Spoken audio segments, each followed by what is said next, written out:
ሰላም ጤና ይስጥልኝ የተከበራችሁ አድማጭ ተመልካቾቻችን፣ ይህ ሳምንታዊው የአውደ ኢኮኖሚ ፕሮግራም ነው። ባለፉት 5 ዓመታት ካነሳናቸው ኢኮኖሚያዊ ጉዳዮች አንጻር በምድር ላይ ዛሬ ኢትዮጵያ ውስጥ የምናየው እውነታ ምን እንደሚመስል በሚቀጥለው ሳምንት የምናየው ጉዳይ ይሆናል። በተለይ የፖለቲካ ለውጥ ከተደረገ ጊዜ ጀምሮ የነበረው የኢኮኖሚ እድገት ተስፋና የተገኘው ውጤት ዙሪያ አጠቃላይ ግምገማችንን ለማቅረብ እንሞክራለን። እንደሚታወቀው የአውደ ኢኮኖሚ ፕሮግራም የፖለቲካል ኢኮኖሚ ፕሮግራም ስለነበር ለኢኮኖሚ እድገት ሆነ መረጋጋት ቀጥተኛ እንድምታ ያላቸው የተለያዩ ማህበራዊም ሆኑ ፖለቲካዊ ጉዳዮች አልፎ አልፎም ቢሆን ሽፋን ለመስጠት ሞክረናል። ከዚህ አንጻር በዛሬው ፕሮግራማችን ካነሳናቸው ሶሲዮ ፖለቲካል ጉዳዮች አንጻር ዛሬ ኢትዮጵያ ውስጥ ምድር ላይ የሚታዩ መሻሻሎችም ሆኑ እክሎች ምን እንደሆኑ በደምሳሳው ለመመልከት እንሞክራለን። ፕሮግራሙን እንድትከታተሉ በአክብሮት እንጋብዛለን። እንግዲህ ዶክተር ሽፈራውና ዶክተር ዘላለም በድጋሚ ላመስግን። ወደ ውይይታችን እናልፋለን። ቅድም እንዳልኩት ዛሬ ለየት ያለ ፕሮግራም ነው የምናቀርበው። የአውደ ኢኮኖሚ በጽሁፍም ላይ እንደተገለጸ በሚቀጥለው ሳምንት ይቋረጣል። ስለዚህ ዛሬ እንዲሁ ፖለቲካዊ ሁኔታዎችን መሰረት አድርገን ምድር ላይ ያለው ሁኔታ ምን ተሻሽሏል፣ ምንስ ችግር ገጥሞታል የሚለውን የራሳችን እይታ እናቀርባለን። በሚቀጥለው ሳምንት ደግሞ በኢኮኖሚ ጉዳይ ላይ እና እንዲሁም በአውደ ኢኮኖሚ ጉዳዮች ላይ የተወሰኑ ሀሳቦችን ተወያይተን እንግዲህ ፕሮግራማችንን እንደበድባለን ማለት ነው። ለማንኛውም የዛሬውን ውይይታችንን ለማስጀመር ዶክተር ዘላለም ካንተ ልጀምር። የዛሬውን ውይይት እንግዲህ በ2010 በኢትዮጵያውያን አቆጣጠር ወይም ደግሞ በፈረንጆች 2018 ኢትዮጵያ ውስጥ የፖለቲካ ለውጥ ተደርጓል። ማለትም ህወሓት መራሹ መንግስት ተወግዶ አዲስ አመራር፣ አዲስ የፖለቲካ ስርዓት ተጀምሯል ብሎ ማለት ይቻላል። እንግዲህ ሀገራችን ውስጥ ዘመናት የጠገቡ በርካታ ችግሮች አሉ። ከጊዜ ወደ ጊዜ ከስርዓት ወደ ስርዓት ሲንከባለሉ የኖሩ እነዚህ ሁሉ በ4 ዓመት ጊዜ ውስጥ ሙሉ ለሙሉ ይሻሻላሉ፣ ይቃለላሉ ብሎ መገመት ሪሊ ከእውነታ ጋር መጣጣም አይመስለኝም።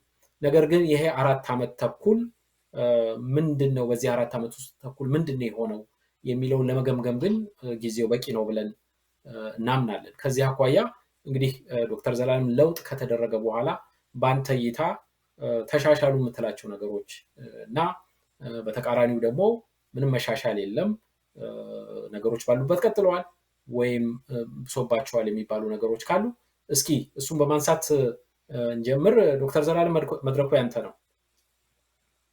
እሺ ታምራት፣ በጣም አመሰግናለሁ። በአጠቃላይ ያው እንግዲህ የአውደ ኢኮኖሚ ፕሮግራማችንን በዛሬው እና በሚቀጥለው ሳምንት በምናቀርበው የመዝጊያ ውይይት እንደምንዘጋ አሳውቀናል። ያ እንዳለ ሆኖ እንግዲህ እንደተባለው በዚህ በ4 ዓመት ጊዜ ውስጥ ብዙ ነገሮችን ነው የተካሄዱት። ብዙ ነገሮች ታቅደዋል ለውጡን ለማውጣት። እንግዲህ መጀመሪያ ላይ ዶክተር አብይ ወደ ስልጣን ሲመጡና በፓርላማ በተለይ መጀመሪያ ቀን የተናገሩት ንግግር ላይ ያስቀመጡት ነገር ጀምሮ ነው ሰው ከፍተኛ የሆነ ድጋፍ፣ ከፍተኛ የሆነ ለውጥ ይመጣል ብሎ ተስፋ ያደረገውና በዛ አንጻር እንግዲህ ብዙ ነገር ነው ፕሮሚስ የተገባው። ዲሞክራሲ፣ ፍትህ፣ ቀደም እንዳልከው ነው በ4 ዓመት ጊዜ ውስጥ ብዙ ለውጦችን ይመጣሉ ብሎ ማለት አይቻልም። ነገር ግን አንዳንዶቹ 4 ዓመት ጊዜ ውስጥም ሊሰሩ የሚችሉ ነገሮች ያሉ ናቸው። ለምሳሌ ዲሞክራሲና ፍትህን በማስፈን ረገድ፣ የዲሞክራሲያዊና የፍትህ ተቋማትን በማቋቋም ረገድ፣ የመናገርና የመጻፍ የመሰብሰብ ነፃነትን፣ ከዘረኝነት ይልቅ የዜግነት ፖለቲካን ለማስፈን የተደረጉ ቃል የተገቡ ሁኔታዎች፣ የመንግስት ኃላፊዎች ከብሔረሰብ ተዋጽኦ ይልቅ በዚህ በብቃት በሙያቸው በሜሪት ላይ የተመሰረተ እንዲሆን የማድረግ ነገር፣ የኢኮኖሚ ሪፎርም ማምጣት እና የኢኮኖሚ እድገትን ለማምጣት የታሰበው ነገር፣ የፍትሃዊ የሆነ የሀብት ክፍፍልን በሚመለከት፣ የክልሎችን የድንበር ይገባኛል ጥያቄ፣ እንደገና ደግሞ የብሔረሰቦች የማንነት ጥያቄ ለመፍታት፣ ሌሎችም የተያያዙ ነገሮች፣ እነዚህን ሁሉ ነገሮች ላይ ለውጥ ይመጣል ተብሎ ቃል ተገብቶ ወይም ደግሞ በመንግስትም ደረጃም ሌሎችም ፓርቲዎችም ሆኖ እንቅስቃሴ ነው የተጀመረው። ከዛ አንጻር አንዳንድ ጥሩ ጅማሬዎች አሉ።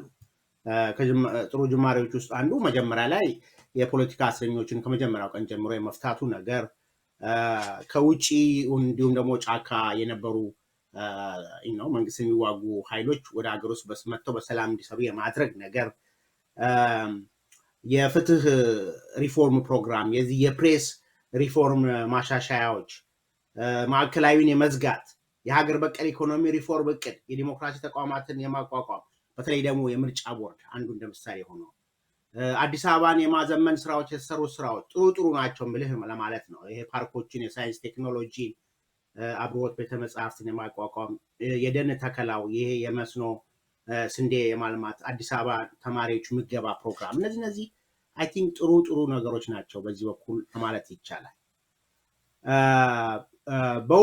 በውጥን የቀሩ ግን በጣም ብዙ ነገሮች አሉ። አንዳንዶቹ አጭር ጊዜ ውስጥ ቢሆንም ዲሞክራሲ ፍትህን የማስፈን ነገር ላይ በሚመለከት ለምሳሌ የመናገርና የመጻፍ መብትን በሚመለከት የተገባው ቃል ሪፎርሙ እንዳለ ሆኖ በመናገርና በመጻፍ ብዙ ሰዎች ያለ ፍትህ ያለ ምንም ፍትሃዊ በሆነ መንገድ በፖሊስ ታስረው ለወራት ለምናምን ነገር ከታሰሩ በኋላ ምንም ነገር መፍትሄ ሳይሰጣቸው ዝም ብለው የሚለቀቁበት ሁኔታ አለ። አንዱ በጣም የሚያስደነግጠው ነገር በእንደዚህ አይነት ሁኔታ ታስረው የወጡት ግለሰቦች ከዛ በኋላ ላይ የድምፃቸውን ያለማሰማት ነገር ወይም ደግሞ ከአካባቢው የመጥፋት ነገር ወይም ደግሞ ከዛ በፊት ያደርጉት የነበረውን ነገር ሁሉ ዝም ጭጭ ማለቱን ነገር ሲመለከት ምን እየተደረጉ ነው የሚል የሚያስደነግጥ ነገርም ያለበት ሁኔታ ነው ያለው እና በዛ በኩል በጣም እንትን ነው።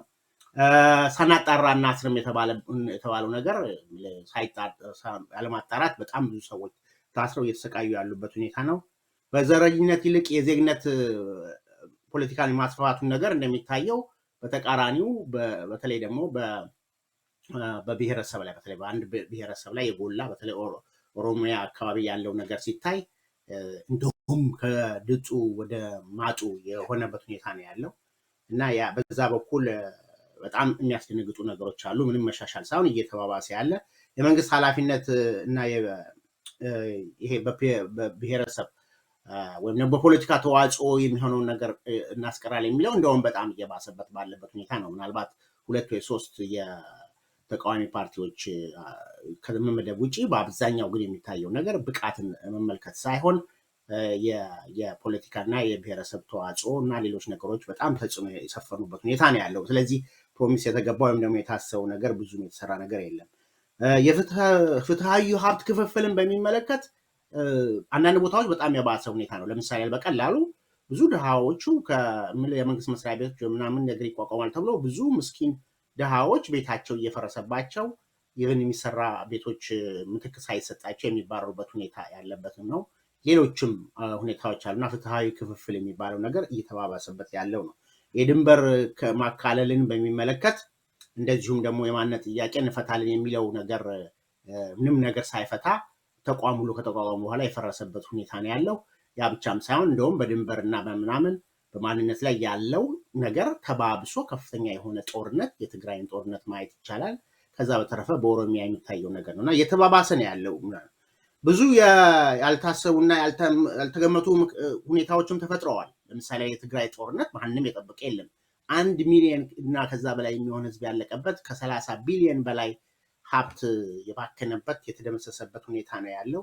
የኦነግ ሸኔ አማራን እየመረጠ የሚጨፈጨፍበት ሁኔታ ፍጹም ይሄ ነገር ይመጣል ተብሎ ያልተባለ ነገር ነው። በኢኮኖሚው ረገድ ኮንስትራክሽን ላይ ሆቴል ላይ ብዙ ነገሮችን ሲሰሩ እናያለን። ቢሮዎች ምናምኖች እንደዚህ ሲሰሩ እናያለን። ነገር ግን ባለፉት 4 ዓመት ውስጥ እንደውም የኢትዮጵያ በተለይ በኑሮ ውድነት በዋጋ ግሽበት ላይ በጣም ከፍተኛ የሆነ ደረጃ ላይ ነው የደረሰው እና ህብረተሰቡ ላይ ያለው ለውጡ ይመጣል ከሚባለው በተቃራኒው እየሆነ ያለበት ሁኔታ ነው። የውጭ ምንዛሪ የብላክ ማርኬቱ ነገር በጣም ተባብሶ ነው ያለው። ሌላው ሙስና እንደ በተቋም ደረጃ ሁሉ ሆኖ በጣም በከፍተኛ ሁኔታ ሙስና የተስፋፋበት ጊዜ ቢኖር በዚህ በ4 ዓመት ጊዜ ውስጥ ነው ማለት ይቻላል።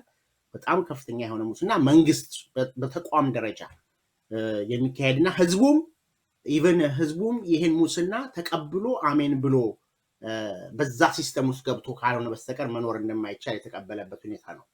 በአጠቃላይ እኔ ማለት የምችለው ምንድነው ፍትህን ለማስፈን ዲሞክራሲን ለማስፈን የኢኮኖሚ መሻሻያን ለማምጣት ቃል ተገብቷል፣ ጥረት ተደርጓል። በአንዳንድ ሁኔታዎች ላይ አንዳንድ ስራዎች ተሰርተዋል። ነገር ግን ከነዛ ይልቅ ያልተሳኩትና ተጀምረው በእንጥልጥል የቀሩት ይበልጣሉ።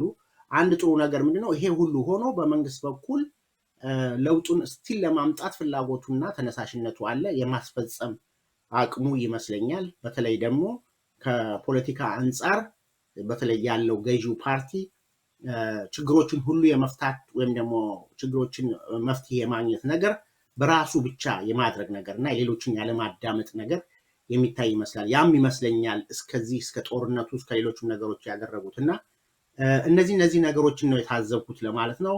ነገር ግን እንደዛም ሆኖ እኔ ብዙ ከተሰራና ብዙ ነገሮችን በኋላ የምንወያይበት ነገር ሊኖር ይችላል። ለውጡን ወደፊትም ቢሆን ማስቀጠል የሚቻል ይመስለኛል። ግን እስካሁን ባለው ሁኔታ ላይ በጣም ብዙ አበረታች ነገር አላየሁም ለማለት ነው። አመሰግናለሁ ዶክተር ዘላለም በርካታ ጥሩ ፖይንቶችን ያነሳ ይመስለኛል። ዶክተር ሽፈራው ወደ አንተ ልምጣ። ያንተስ እይታ ምንድነው? በተጓዝንበት የ4 ዓመት ጊዜ ውስጥ ምን አተረፍን? ምን ከሰርን? የጓጓንለት ለውጥ የተጠበቀውን ያህል ሆኗል ወይ? ምን ችግር ገጠሙት? ችግርስ ካሉ እሱን እስኪ ያንተን እይታ አካፍለን። አመሰግናለሁ ታምራት። ልክ ነህ። በመግቢያ ላይ እንዳልከው 4 ዓመት ተኩል ወይም 5 ዓመት ረጅም ጊዜ አይደለም ትልቅ ለውጥ ለማምጣት። ምክንያቱም ኢትዮጵያ ውስጥ ያቋቱት ችግሮች 27 ዓመት ከዛም በፊት በደርግ ጊዜ 17 ዓመት ያቋተ ብዙ ችግር አለ። ያን ሁሉ ችግር መፍታት በ5 ዓመት ይቻላል ተብሎ አይገመትም። ይሁንና 4 ተኩል ዓመት ረጅም ጊዜ ነው፣ በተለይ ሂደትን ለማየት እና አንዳንድ ለውጦችንም ለማየት። በተለይ የፖለቲካ ለውጥ በተደረገባቸው ሀገሮች በዚህ ያህል ጊዜ ውስጥ በጣም ማርክድ የሆነ ግልጽ የሆኑ ለውጦች የታዩበትን ሁኔታ ኤክስፒሪየንሶችም ስላሉ ማለት ነው። ከዛ አንጻር ነው ይህንን ቶፒክ እንዲሁ በደምሳሳው የምናየው ማለት ነው። እና የኢኮኖሚ ጉዳዮችን ወደኋላ ምናልባት በሚቀጥለው ሳምንት ከበር ስለምናደርግ ወደዛ አልሄድበትም። ግን በተለይ ፖለቲካል በሆነው ደረጃ በሁለት ነገሮች ብናየው፣ አንደኛው ነገር ሂደቱ ምን ይመስላል፣ አቅጣጫውስ ጥሩ ነው ወይ የሚለው ነገር ብናይ፣ በሁለተኛ ደረጃ ውጤቱ። ስለዚህ በውጤቱም በሂደቱም ብናየው ጥሩ ነው ብዬ አስባለሁ። ከሂደትና ከአቅጣጫ አንጻር ሲጀመር ቅድም ዶክተር ዘላለም እንዳለው ነው፣ በጣም የሚያጠግብ እንጀራ የሚወጣ እንጀራ ነው መስሎ የወጣው ለውጡ ማለት ነው። በጣም ሁሉም በተስፋ በመጎምጀት በደስታ ይጠብቀው የነበረ ለውጥ እንደሆነ እናውቃለን። እንግዲህ ከ4 ዓመት ተኩል በኋላ ስናየው ግን ያ እንጀራ ወጥቶ ሰው እየበላ እየጠገበ ነው ወይ ብንል መልሱ አይደለም ነው። ስቲል እንጀራው እየተጋገረ ነው። ዶክተር ዘላለም እንዳለው የለውጥ ሂደት ነው፣ ይገባኛል። እሱ አይደንቀኝም። ግን ችግሩ ያ እንጀራ በአንድ በኩል እያረረ በአንድ በኩል ሊጥ እየሆነ ያስቸገረ ነው ለኔ ሳየው። አሁን ስናየው ገና ነው፣ ምንም የለየለት ወጥቶ የሚያጠግብ ነገር ይወጣል ለማለት የሚያስችል ደረጃ ላይ አይደለም ያለው። እንደውም እንደተባለው በአንዳንድ ደረጃ እንደውም ከ27 ዓመት የነበረው ይሻላል በሚያስብል ደረጃ። አሁን ወደ ኋላ መጣበታለሁ። ሰላምን በተመለከተ የንጹሃንን መገደል በተመለከተ እንደውም የባሰበት ሁኔታ ነው ያለው ማለት እንችላለን። ከዚህ የተነሳ ለውጡ ሲጀመር የነበረው ተስፋ ትልቅ ነበረ፣ ስጋቱ ትንሽ ነበር። ብዙ ጊዜ ለውጥ ሲመጣ ስጋት ይዞ ይመጣል፣ ምን ሊሆን ይችላል ምናምን የሚል እና ለውጡ የሆነ ነገር እያሰመረ ሲመጣ ስጋት እየቀነሰ ተስፋ ከፍ እያለ ነው የሚሄደው። ኢትዮጵያ ውስጥ ግን የሆነው ኦፖዚት ነው። መጀመሪያ ነበር ትልቅ ተስፋ የነበረው፣ በኋላ አሁን ተስፋው እየቀዘቀዘ ስጋቱ ተጠቂነት ይመጣል ምናምን የሚለው ነገር እየሰፋ የሄደበት ሁኔታ ነው የምናየው። ለውጡ ሲመጣ እጅግ ብዙ ሰው ደጋፊ ነበር፣ ከዳር እስከ ዳር ማለት ይቻላል። በሂደት ውስጥ ግን ይሄም በእርግጥ ባይደንቀኝም ግን ኢትዮጵያ ውስጥ የሆነው ድራስቲክ በሆነ በጣም ከፍተኛ በሆነ ደረጃ የለውጡን አመራር የለውጡን ሂደት የሚቃወመው ክሪቲካል የሆነው የሚተቸው እየበዛ የሚደግፈው እያነሰ የሄደበት ነገር ነው የምናየው። እና ከዚህ አንጻር ሳይው ከሂደት አንጻርና ከአቅጣጫ አንጻር ችግር ያለበት ሆኖ ነው ያየሁት። ይሄ ለምን ሆነ የሚለውን በሁለተኛው ጥያቄ ላይ የምናየው ሆኖ ማለት ነው። በውጤት ደረጃ ሳይው ዶክተር ዘላለም ያነሳቸው ነጥቦች አሉ፣ ጥሩ ናቸው። ከዲሞክራሲ አንጻር ማየት፣ ከፍትህ አንጻር፣ ከሀገር አንድነት አንጻር ብናየው፣ እንደገና ደግሞ ከሰላም አንጻር ብናየው፣ ሰላምና ዲሞክራሲ፣ ሰላም ስንል የውስጥም ሰላም አለ የውጭም ሰላም፣ እነዚህ ብናያቸው ጥሩ ነው። ዶክተር ዘላለም ያነሳቸውን ነገሮች አልደግማቸውም። እሱ ያላቸው ነገሮች ከፍትህ አንፃር እንደው የምጨምረው ነገር የተወሰኑ ባለፈው ስርዓት ውስጥ የነበሩ አጥፊዎች ታስረዋል። ወደ ፍርድ የሚወጡበት ሁኔታ እንዲፈጠር ተደርጎ ነበር። ግን ከችግር አንፃር ማየው ያ ሂደት የት ላይ ደረሰ፣ ምን ሆነ፣ ምን ፍርድ ተሰጠ የሚለው ደግሞ ድብቅብቅ የሆነ ነገር ነው እና የፍትህ ስርዓቱ በተለይ በፖለቲካ ጀስቲስ በኩል ያለው ችግር በህወሓት ኢህአዴግ ጊዜ ከነበረው የበለጠ ሚስጥራዊ ነው የሆነው፣ ድብቅ ነው። አናውቅም ምን አይነት ፍርድ ምን አይነት ፍትህ ተሰጠ የሚለውን ነገር አናውቅም። ለብዙ ነገሮች ፍትሃዊ በሆኑ ነገሮች ላይ ድብቅ የሆነ ነገር ነው ያለው። ሌላው አንዳንድ የህግ ሪፎርሞች ተደርገዋል፣ መልካም የሚባሉ ጸረ ሽብር አዋጅ የማስወገድ ነገር፣ ለምሳሌ የምርጫ የሚዲያ እነዚህ ማሻሻያዎች ተደርገዋል። ጥሩ ነገሮች ናቸው ብንልም ግን ደግሞ አሁን ፍርድ ቤቶች አድሏዊ የሆነ ኮራፕት የሆነ ነገር ራሱ ጠቅላይ ሚኒስትሩ እስከሚያምኑ ደረጃ በጣም ከፍተኛ ችግር ያለበት ሁኔታ ነው የምናየው። ሚዲያዎችን ብንመለከት ሪፎርም ተደርጓል፣ ግን መልሰው በተለይ በመንግስት ገንዘብ የሚተዳደሩት የገዢ ፓርቲ አገልጋይ ሆነው ቁጭ ብለዋል። ምናልባት ወደ ኋላም ላይ ይመጣበታል። አንድ በጣም የሚያሳዝነው ነገር እሱ ነው። ከዲሞክራሲ አንፃር የሚታሰሩ ሰዎች መኖራቸው የሚያሳስብ ነገር ነው፣ ምንም ጥርጥር የለውም። እንደዚህ ነገር አይፈጠርም ተብሎ ነበር፣ ግን ያ ነገር መጥቷል። ይሁንና ግን አይ ቲንክ ምናልባት በዲሞክራሲ አንፃር ያለው ነገር ሻል ያለ ነው ብዬ አስባለሁ። ምርጫ ተካሂዷል። ለምሳሌ ያህል እንደምናውቀው የተሻለ ምርጫ ነበር፣ ካለፈው የተሻለ ምርጫ ነው፣ የዲሞክራሲ መገለጫ ነው። ግን የሚጎሉት ነገሮች እንዳሉ ሆኖ ሳለ ማለት ነው። ግን ከዲሞክራሲ አንፃር ምናልባት የተሻለ ነገር አለ። ሰዎች ብዙ ይጽፋሉ፣ ብዙ ይናገራሉ፣ ስቲል አለ። የተወሰኑ ሰዎች መታሰራቸው የሚያሳስብ ነገር ሆኖ ሳለ እንግዲህ ለጊዜው ትንሽ እንትን አለ፣ የሚተነፈስ ዲሞክራሲ ያለ ነው ብዬ ነው የማስበው። በዛ ነገር ከአንድነት የሀገር አንድነት አንዱ ሌላው ተስፋ እሱ ነበረ። ከሀገር አንድነት አንፃር ስለ ኢትዮጵያነት ብዙ ተሰብኳል፣ በተለይ በመጀመሪያ ላይ። ግን አሁን ምንድነው እነዚህ ነገሮች ምንም ኢንስቲቱሽናል ቤዝስ መሰረት ስለሌላቸው መቆናጠጥ አልተቻለም እና እንደውም የሁለት ዓመት አውዳሚ የሆነ ጦርነት ውስጥ ከገብቷል። እንደው ትልቅ ሲቪል ዋርስ በታሪኩ ሲጠቀስ የሚኖር ሲቪል ዋር የአንድነት ምልክት አይደለም እሱ። ለምሳሌ ብናየው ማለት ነው እንዳለው ዶክተር ዘላለም ኦሮሚያ ውስጥ አሁን በብሔር ምክንያት በዘር ምክንያት የሚገደለው ህዝብ ብዛት አንድነትን የሚያመለክት ነገር አይደለም። ከፖለቲካል ፕሮሰስ አንፃር ኢህአዴግ ራሱን ብልጽግና ብሏል። ጥሩ ፕሮሰስ ነው ብለን ነበር። ወደ ሀገራዊነት የመምጣት ነገር ነው ብለናል። ግን ደግሞ እንደዛ ብሎ ደግሞ የአማራ ብልጽግና የኦሮሞ ብልጽግና ብሎ እርስ በርሱ የሚቆሳቆስ በየወንዙ የሚማማል ድርጅት ነው። አሁን ሰሞኑን ባህር ዳር ላይ እንደገና ተገናኝተው ደግሞ ሲማማሉ እናያለን። እና ኢቨን አዘ ፖለቲካል ኤንቲቲ ለውጡን የሚመራው አንድነቱን ለመፍጠር የቻለ አይመስለኝም። ሌላው በሃይማኖት መካከል ያለ ቴንሽን ለማርገብ እርሊ ተሞክሮ ነበር። አሁን ግን ደግሞ ስናየው ሃይማኖት ኦልሞስት የፖለቲካ መጠቀሚያም ወይም የፖለቲካ መጠቀሚያ እንኳን ባልል ፖለቲሳይዝድ እየሆነ የሄደበት ሁኔታ ነው ያለው። በተወሰነ ደረጃ የመንግስት ራሱ ፖለቲካን ከመንግስት አስተዳደር ጋር እያደባለቀ ያለበት ሁኔታ ነው የማየው። በሌላ በኩል ደግሞ የተለያዩ ሃይማኖት እምነቶች በጣም ፖለቲሳይዝ እያደረጉበት ያለው ሁኔታ ነው እና ኢምፓክት ይሄ እንደውም ለወደፊት ትልቅ ችግር ሊፈጥር የሚችል ነው ብዬ እሰጋለሁ።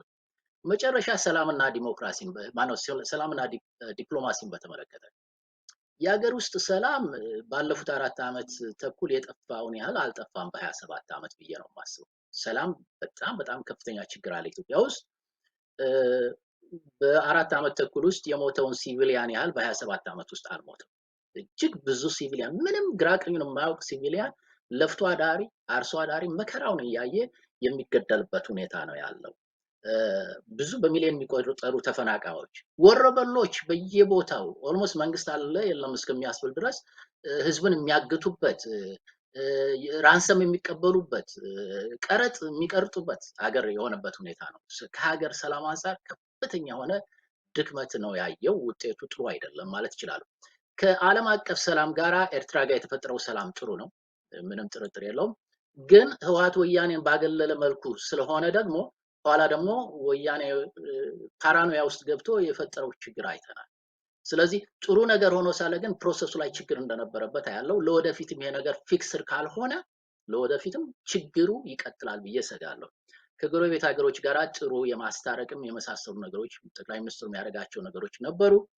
አሁን ግን ኢትዮጵያ ሆርን ውስጥ ያላት ተቀባይነት በአፍሪካ ደረጃ ያላት ተቀባይነት ደግሞ ዲሚኒሽድ ሆኗል። ምክንያቱም በራሱ ሰላም ያልሆነ ሀገር የሌላውን ሰላም ሊመራ ስለማይችል ማለት ነው። ስለዚህ እሱም ቢሆን ጥሩ ነገር አለው፣ ግን ያመልሶ ኢሮድድ የሆነበት ነገር ነው። መጨረሻ ዓለም አቀፍ ዲፕሎማሲን በተመለከተ የዓለም አቀፍ ግንኙነት ባለፉት 4 ዓመት ተኩል የኢትዮጵያ የዲፕሎማሲ እንትን ቦታ በጣም የወደቀበት ሁኔታ ነው ያለው።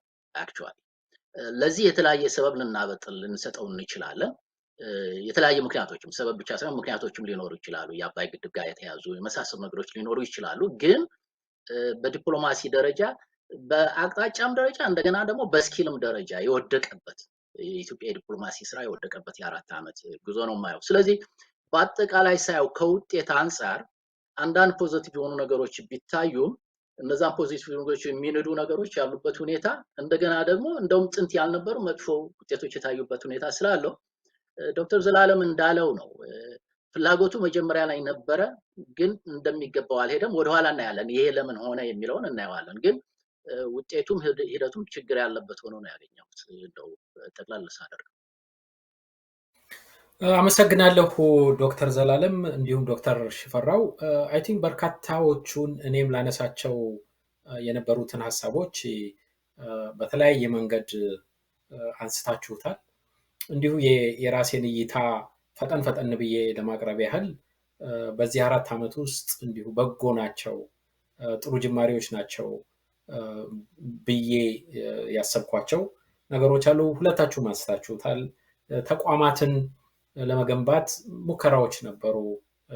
የምርጫ ቦርድን፣ ሰብአዊ መብት ኮሚሽን እንዲሁም መከላከያን ሪፎርም ለማድረግ ትንሽ እንደው ተጨባጭነት ያለው ነገር ለመስራት ተሞክሯል። አንዱ እሱ በጎ እርምጃ ነበረ ብዬ እላለሁ። ሌላ ዶክተር ሽፈራው አንስተዋል።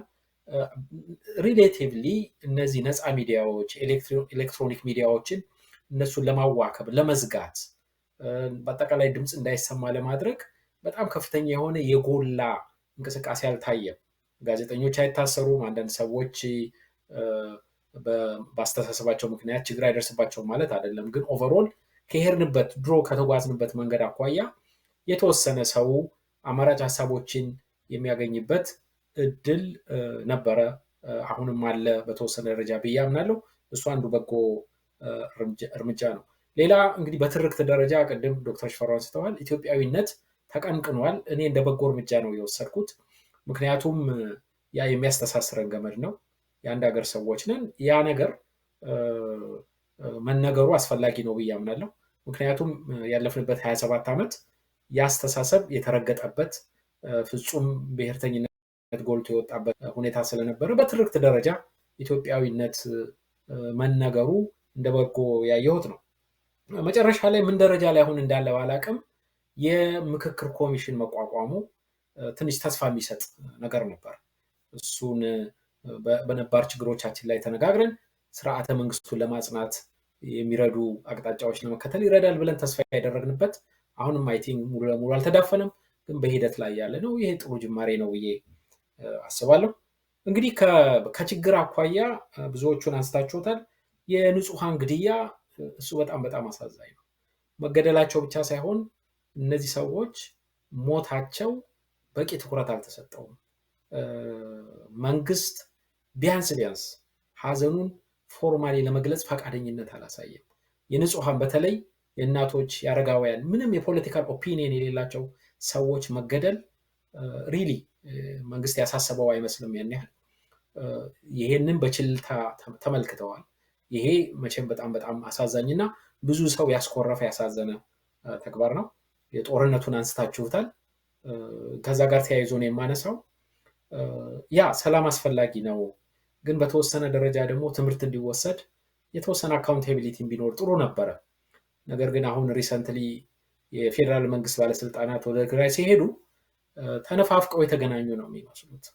ጀስቸራቸው፣ የቦዲ ላንጉጃቸው 1 ሚሊዮን ኢትዮጵያውያን የሞቱ ቅድም ዶክተር ዘላለም እንዳለው 30 ቢሊዮን ንብረት የወደመ አይመስልም። ጸጸት መኖር አለበት የተወሰነ። እንደሱ ካልሆነ ይህን ችግር እንደግመዋለን ማለት ነው። እሱ እኔ ፐርሰናሊ በጣም በጣም አሳዝኖኛል። ሌላ ከተቋማት ይልቅ መሪዎች እንደተለመደው በህዋት ወያኔ ጊዜ አቶ መለስ ነበሩ። በደርግ ጊዜ ኮሎኔል መንግስቱ ኃይለማርያም ነበሩ። በንጉሱ ስርዓት ጊዜ ኃይለ ስላሴ ነበሩ። አሁንም ደግሞ ዶክተር አብይ ናቸው ከተቋማቱ በላይ ጎልተው የሚታዩት። አብሶሊት ፓወር እንዳላቸው ያስታውቃል። እነሱ የፈለጉት ሁሉ ይፈጸማል። ይሄ ጥሩ ነገር አይደለም። ኢንስቲትዩሽን ናቸው አገር የሚያቆሙት። ግለሰቦች እየረሳ ነው እንጂ ይመጣሉ ይሄዳሉ። አቶ መለስ ዜናዊ በሞት ተለይተዋል። ዶክተር ማናቸው ኮሎኔል መንግስቱ ኃይለማርያም በግድ ካሉበት ተባረው ዚምባብዌ ሄደዋል። ዶክተር አብይ እጣ እንዳይገጥማቸው ጥንቃቄ ማድረግ ያስፈልጋል። ከትናንትናው መማር ያስፈልጋል። ግን ያንን ትምህርት በዚህ 4 ዓመት ውስጥ አላየሁም። የሴንተር ኦፍ አቴንሽን መሆን፣ ያችን ስፓትላይቷን መፈለግ። ምንድነው አንድ ፕሮፌሰር መስፍን የሚሉት አለ፣ እውቀት ከስልጣን ይመለጫል የሚል ነገር አለ እና የሁሉ ነገር አዋቂ ሆኖ የመታየት ዶክተር አብይ የጀመሩት ብቻ ሳይሆን አቶ መለስ ዜናዊ ያደረጉት፣ መንግስቱ ኃይለማርያም ያደረጉት፣ ሌሎቹም ያደረጉት ነው። ከዛ በኩል አይ ዶንት ሲ ኤኒ ቼንጅ፣ ስቲል ተመሳሳይ ነገር ነው የማስተውለው። ሌላ የአንድ ፓርቲ ፍጹም የበላይነት ተስፋ አድርገን ነበር። ትንሽ ዳይቨርስ የሆነ ቪው እዛ ፓርላማ ውስጥ እያየሁ ነበረ። ደርግ መቼም ያው ኮሚኒስት ፓርቲ ስለነበረ ኢሴፓ 100% ነበር ሸንጎን የተቆጣጠረው። ወያኔ 90 ምናምን ጀምሮ እስከ 100% አድርሶት ነበር። ብልጽግና የፓርላማው መቀመጫ 98% ነው የተቆጣጠረው። we don't see big change ሜቢ 4 ዓመት ያንስ ይሆናል። ግን ትንሽ ከተስፋው አኳያ ስላይት የሆነ ስቲል ተመሳሳይ ሙዚቃ እየተጫወትን ነው የሚመስለው። ሌላ የሚዲያዎችን ጉዳዮች አንስታችኋል ሁለታችሁ። ያው የነበረው ነው። ንጉሱም የሌላ ሀሳብ እንዲነገር አይፈልጉም ነበር። ደርግም እንደሱ ነበር። ወያኔም ሚዲያዎቹን ተቆጣጥሮ ሌላ ድምፅ እንዳይሰማ ጥረት አድርጎ ነበረ። አሁንም ትንሽ ኦፕኒንግ በግል ሚዲያዎች በሶሻል ሚዲያ ቢኖርም የመንግስት ሚዲያዎች ተመልሰው ያንን ጨዋታ እየተጫወቱ ነው ያሉት። እሱ የሚያሳዝን በጣም የሚያሳስብ ከትናንትናው አለመማራችንን የሚያመለክት ሆኖ አይቼዋለሁ እና ኦቨርኦል ትንሽ ተስፋ የሚሰጡ ነገሮች ቢኖርም በአጠቃላይ ግን ባለንበት እየረገጥን ያለን ነው መስሎ የሚሰማኝ ለኔ። ለማንኛውም የኔ እይታ ይሄን ይመስላል። ያው ዛሬ ሰፋ ያለ ፕሮግራም ስለሆነ ጊዜ ሄድብን ይሆናል፣ ግን ወደ ውይይታችን እንቀጥላለን። ወደሚቀጥለው ውይይት እንለፍ። የሚቀጥለውን ጥያቄ ዶክተር ሽፈራው ካንተ ልጀምር። አሁን እንግዲህ ሶስታችንም በጎ የሚመስሉ ተስፋ የሚሰጡ ትናንሽ ነገሮች ቢኖሩ በአጠቃላይ ግን በርካታ ችግሮች እንዳሉ የለውጥ ሂደቱ የታሰበውን አቅጣጫ ተከትሏል ብሎ ለማለት እንደማይቻል የዛን አይነት ስሜት ያንጸባረቅን ይመስለኛል።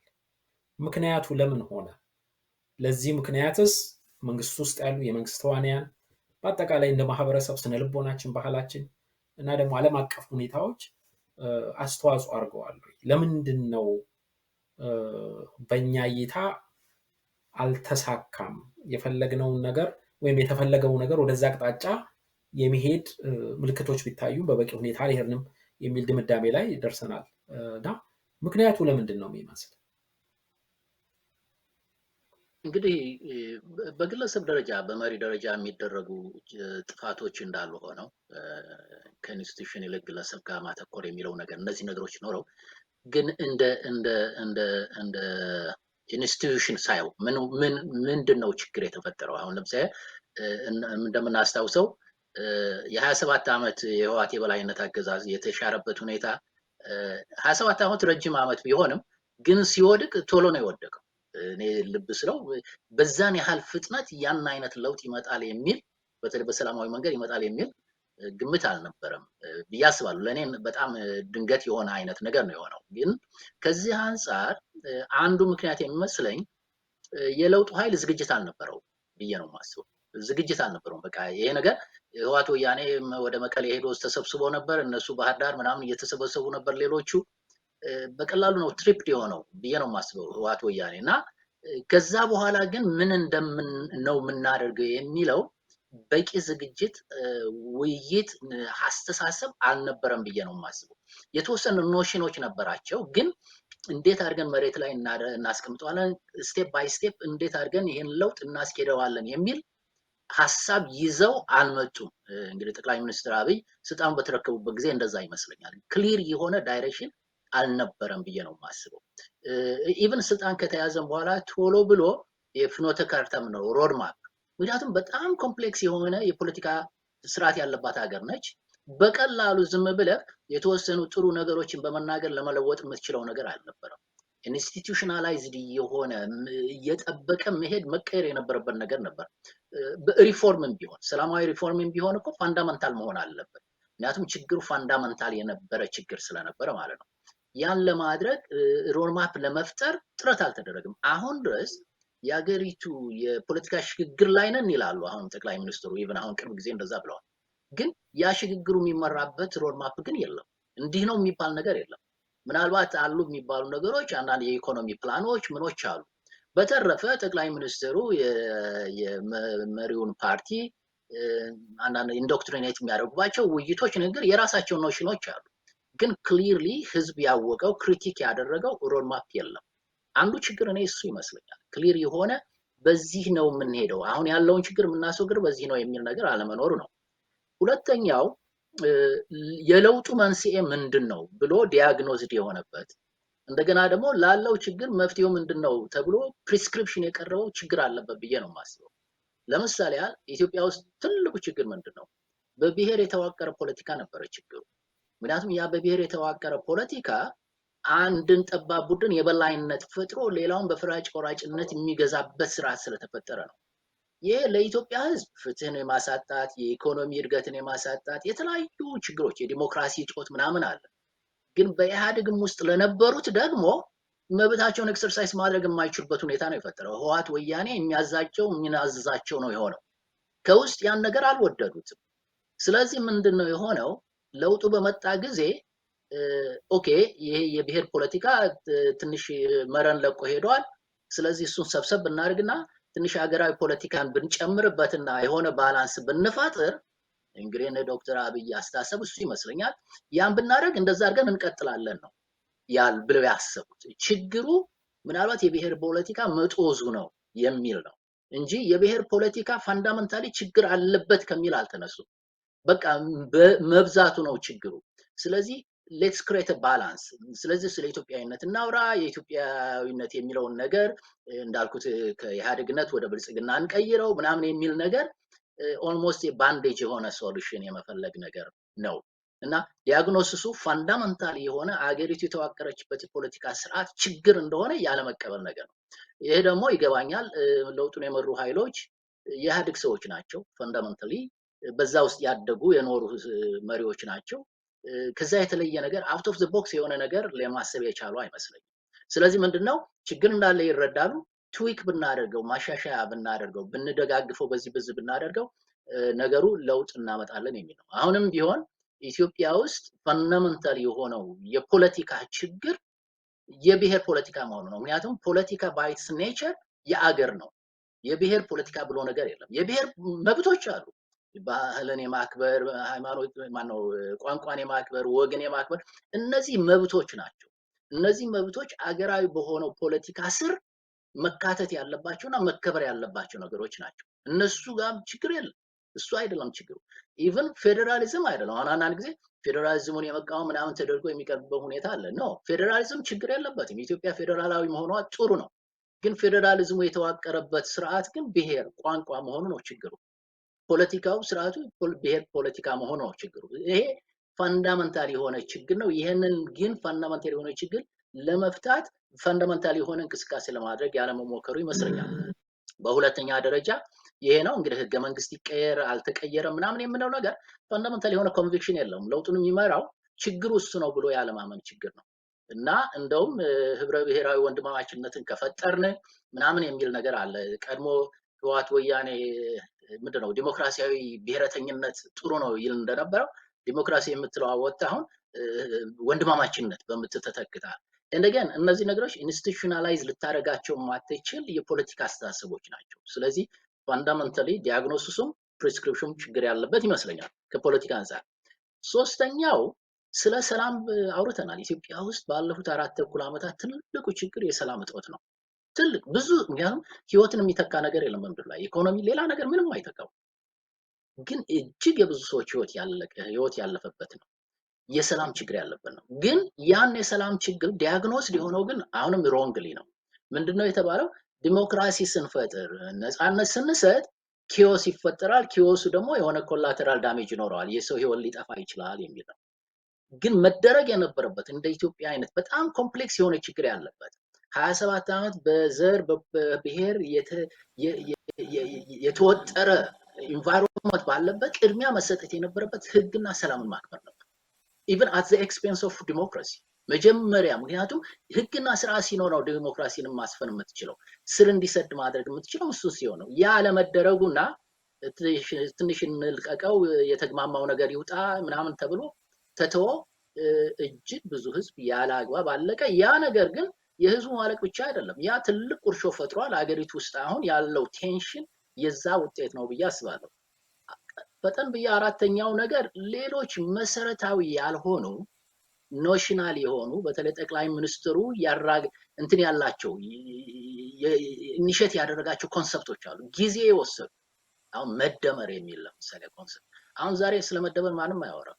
እስኮ አንደኛ ነገር መደመሩ አልሰራም። ምክንያቱም ኢንስቲትዩሽናላይዝ ልታደርገው የምችል ኮንሰፕት አይደለም። እንደሱ አይነት ኖሽኑ ጥሩ ነው ልትል ትችላለህ፣ ግን በዛ ላይ ብዙ ጊዜ የተወሰደበት ነገር ቅድም አንስቼዋለሁ። ህብረ ብሔራዊ ወንድማማችነት አሁን ደግሞ የተያያዘው ነገር እሱ ነው። ህብረ ወንድማማችነትን ኢንስቲትዩሽናላይዝ ማድረጋችን ፖለቲካሊ ኢትስ አ ጉድ የማህበራዊ አስተሳሰብ ጥሩ ነገር ነው። ወንድማማችነት ጥሩ ነው፣ ግን ፖለቲካሊ ልትፈጥረው የምትችል ነገር አይደለም። እና ይልቁን ኢንስቲትዩሽን መገንባት ላይ ማተኮር ሲገባ እነዚህ ኖሽናል የሆኑ አስተሳሰቦች ላይ መተኮሩ ትልቅ ችግር የፈጠረ ይመስለኛል። የምሁሩ ሚና መቀጨጭ አንዱ ሌላ ችግር ነው። ምሁር በጣም አስፈላጊ ነው። አንዳንድ ነገሮችን ለህዝብ ማሽጋራት አለበት። ፎርወርድ ሉኪንግ የሆኑ ቶቶችን ማመንጨት ነበረበት። ኢትዮጵያ ውስጥ ያለው ምሁር ግን ከዛ ታቅቧል። ራስን በማሻሻል ላይ የማተኮር ነገር አለ። ሌላው የመጨረሻ የዓለም አቀፋዊ ችግር አለ ኢትዮጵያ ላይ ጫና ያደረገ ቅድም አንስቼዋለሁ። በተለይ ከግብጽ ጋር ተያይዞ በአባይ ግድብ የተነሳ ኢትዮጵያ ላይ የተፈጠሩ ጫናዎች አሉ። እነዛ ነገሮች አንዳንድ በተለይ በኢኮኖሚ መስክ ለውጡ የሚፈልገውን ነገር እንዳያገኝ ጫና ይፈጥራሉ። የኢኮኖሚ ቀባ ያደረጉ ነገሮች አሉ።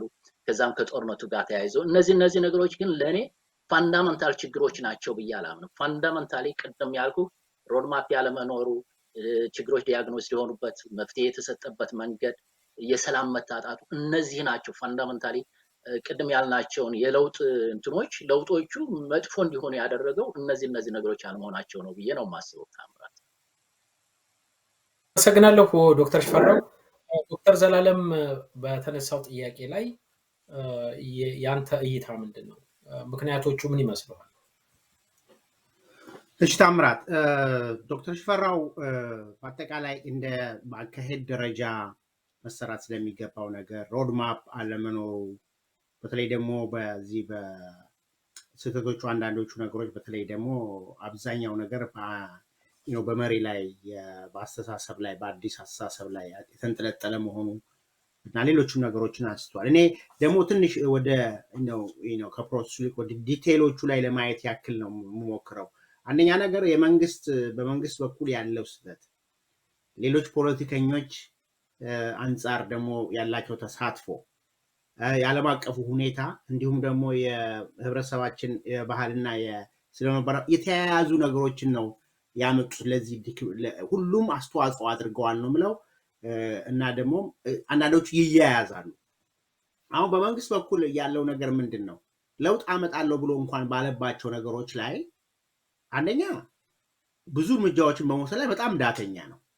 ነገሮችን ብዙ ሰዓት ፈጅቶ ብዙ ጥፋት ከደረሰ በኋላ ነው አንዳንዶቹ ነገሮችን እንኳን ወደ መፍትሄ የሚሄደው ነገር። ለምሳሌ ያህል የህወሓት እና የመንግስት ጦርነት መንግስት ከመጀመሪያው ጀምሮ ዳተኛ ሆኖ ነገሮችን መፍታት ቢችል ኖሮ እዛ ደረጃ ሊደርስ አይችል። ለምሳሌ ያህል ብዙዎቹ የመከላከያ ኮሎኔሎች፣ ጀነራሎች በፍቃድ መልክ ነበረ ወደ መቀሌ የሚሄዱ የነበሩት።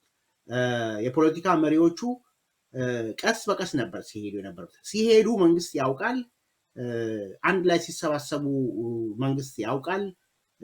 ኢቨን የገንዘብ ማተሚያ ማሽኖችን ሁሉ እስከ መውሰድ ድረስ መሳሪያዎችን ሲወሰዱ ብዙ ነገር መንግስት ያውቃል። ነገር ግን ምንም እርምጃ አልወሰደም። ዳተኛ በሆነ ነገር ነው። በኋላ ላይ ሁሉ ነገር ከሆነው ለምሳሌ የሚሳኤሎቹን ለምሳሌ ምናምን ነገር መጀመሪያ ላይ ምንድን ነው በጣም ውድ የሆኑ የሀገሪቱ በጣም በከፍተኛ እንትን የገዛቻቸውን አዳዲስ ዘመናዊ ሚሳኤሎቹን ሲሄዱ ዝም ተብሎ በኋላ ግን መጀመሪያ ላይ እነሱን ነው ተመቱት። እንግዲህ ሀብትን ነው በሙሉ መንግስት እነሱን ወያኔ ሊያጠቃ ሲል መጀመሪያ ያጠቃው እነዛ መሳሪያዎች ያሉበትን ቦታ ነው በአውሮፕላን የደበደበው ምናምን።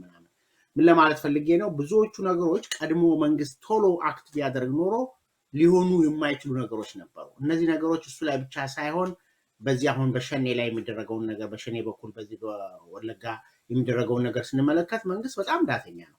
ማድረጉ ላይ ቀር ነገር ብዙዎቹ ነገሮች ዝም ብሎ ተቀምጦ በኋላ ላይ ነገሮች ብዙ ነገር ከጠፉ በኋላ የማድረጉ ነገር ያ በሰው ላይ በሌላው ህብረተሰብ ላይ በመንግስት ላይ ወይም ደግሞ ዶክተር አብይ ላይ የነበረውን እምነት በጣም እያወረደ የመጣው ነገር እንደዛ አይነት ነገሮች ነው። አንዳንድ ጊዜ አውቆ ነው ተባባሪ ነው ምናምን የሚያስብል ደረጃ ሁሉ የሚያደርገው ነገር ባይሆኑም ቅሉ ማለት ነው።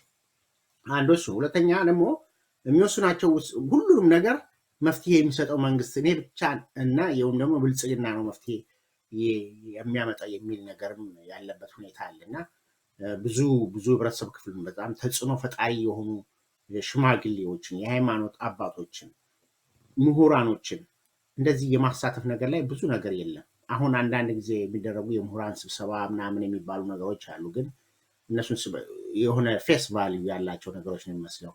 ለምን ብዙ ነገሮች አሉ ምሁራኖች ሁሉ የሚጽፏቸው ጽሁፎች አንዳንድ ምሁራኖች ምንም ነገር መሳተፍ ባልተቻለበት ሁኔታ ነው። አንዱ ምሳሌ ለምሳሌ ያህል የዶክተር አብይ የኢኮኖሚ አማካሪ ሆነው የተመረጡ ምሁራኖች አሉ። ለምሳሌ ያህል ራሱ ዶክተር አብይ በጠቅላይ ሚኒስትር ቢሮ እንዲያገለግሉ ምሁራዊ ሀሳባቸውን እንዲሰጡ ተብለው የተቀመጡ ምሁራኖች ነበሩ። አንድም ቀንም ለምሳሌ በተለይ ከዛ ውስጥ አንዱ ምሁር ለምሳሌ ያህል በተደጋጋሚ የሚያወጡ ጽሁፋቸው ላይ አንድም ቀንም እንኳን ስብሰባ አለማድረጋቸውን አንድም ቀንም የሀሳባቸውን ተቀብለው እንደማያውቁ ሲገልጹ ሲታይ ምን ለማለት ነው?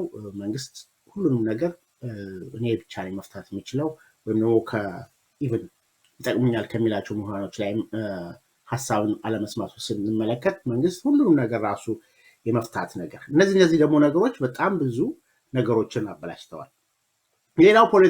ሌሎች ፖለቲከኞችን ስንመለከት ደግሞ በጣም ብዙዎቹ ተቃዋሚ ነን ብለው የሚሉት ወይም ደግሞ በጣም ኢጎይስት የሆኑ ከራሳቸው ጥቅም አንጻር እንጂ ለምሳሌ ጠቃሚ የሆነ የህዝብን ችግር ይዞ የመነሳት ነገር ሳይሆን የራሳቸውን ኢጎ የራሳቸውን ታዋቂነት ወይም ደግሞ በዚህ በአመራሩ ላይ ትልቅ ተጽዕኖ በመፍጠር ሁኔታ ላይ የመሻማት ነገር እዛ ውስጥ መሳተፍ ካልቻሉ ግን ወይም ደግሞ በመንግስትም ይሁን በእንደዚህ ላይ ያልመሳተፍ ነገራቸውን ካወቁ በኋላ በተቻለ መጠን መንግስትን ቢጠፋም ቢሆንም ያለው ነገር ድራሹን ቢጠፋም ወደኋላ የማይሉ ናቸው ብዙዎቹ ሆነው የታዩት።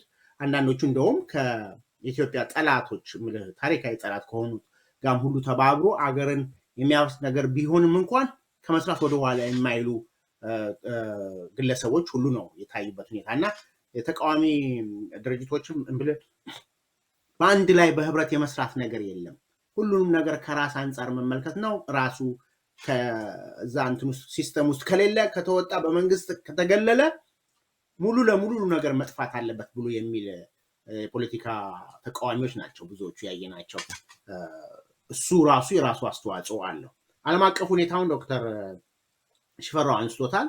የሱዳንና የግብፅ ተጽዕኖ በተለይ ደግሞ ይሄ የፖለቲከኞቹ ከሌላው ጋር አብሮ ተስማምቶ መስራት ያለመቻልን ነገር ኢጎይስት የመሆን የፈለገ ነገር ቢሆን ኢቨን ያንን መንግስት የጠሉትን ወይም እንዲጠፋ የሚፈልጉትን መንግስት ለማጥፋት የፈለገውን ነገር ከሚያደርጉ አካላቶች መፈጠራቸው ለነ ግብፅና ለሱዳን በጣም ትልቅ ጥቅም ነው የሆነው።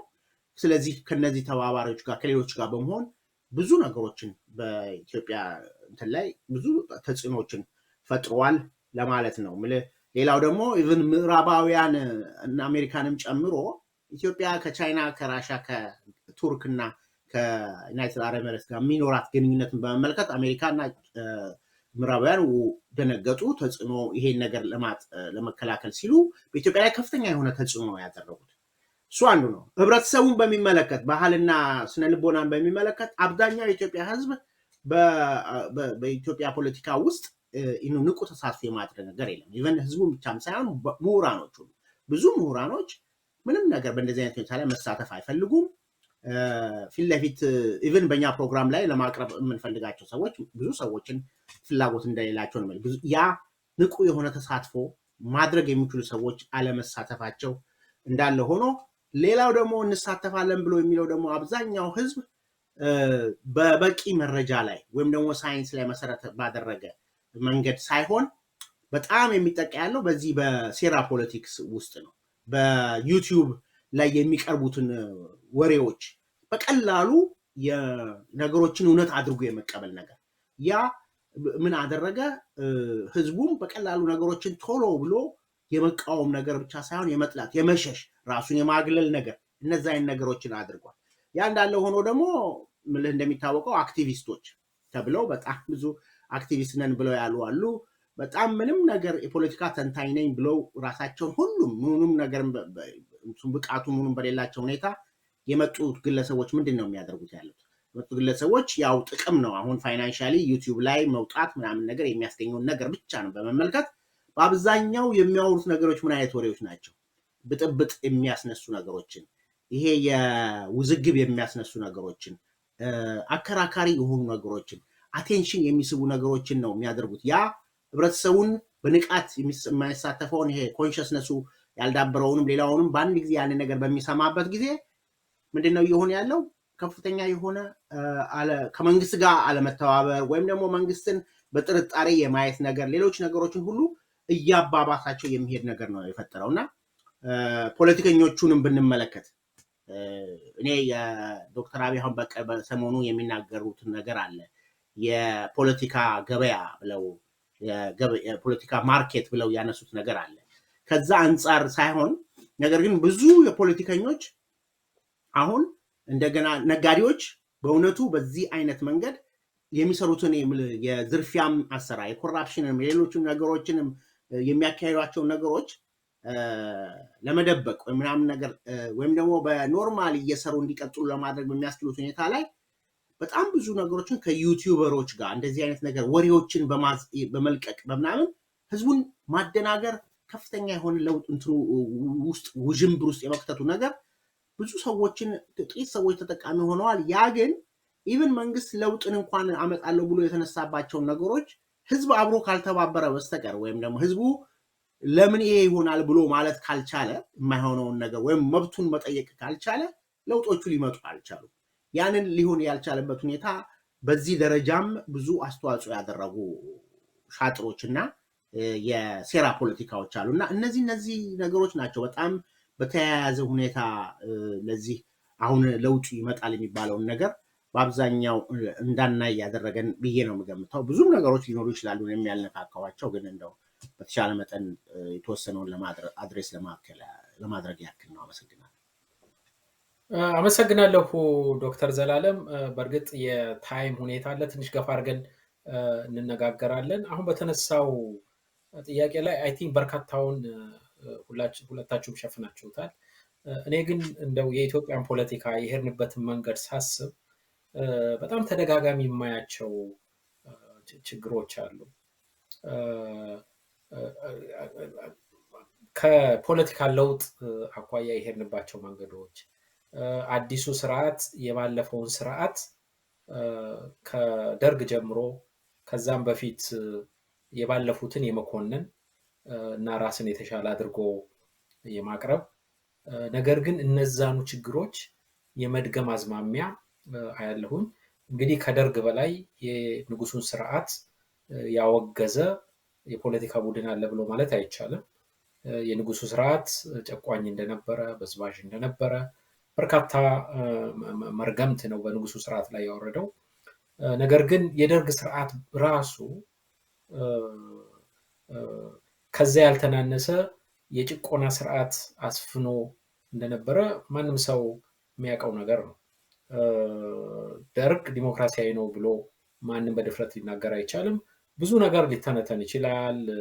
የወቅቱ የኮሚኒስት ስርዓት ስለሆነ ብሎ ምናምን፣ ግን በአጠቃላይ በውጤቱ በምናይበት ጊዜ ከንጉሱ ስርዓት የባሰ ወይም ከዛ ያላነሰ ጨቋይ ስርዓት ነበር።